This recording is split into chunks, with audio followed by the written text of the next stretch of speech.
as I'm out here walking, I thought about another tip I could give y'all for the kitchen. Even though I'm out here walking, the most important thing you can have on in the kitchen is some comfortable shoes. Make sure you're wearing comfortable shoes while you're in your kitchen cooking, because you're going to be standing on your feet a long time. And also, forget those thin rugs.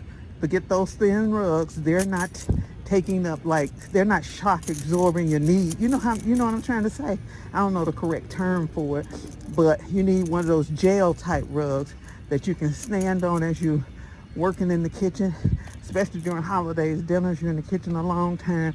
You need something you can stand on that's absorbing the shock, so it's gentle on your knees. All right. That's the tip that I got for y'all today as I finish my walk. It's just some good, comfortable shoes. Be cooking it. Don't be cooking in your heels, girls, okay? All right, y'all go out and make it a great day. I'm Val Taylor, and I'll see y'all on the next video. Bye now.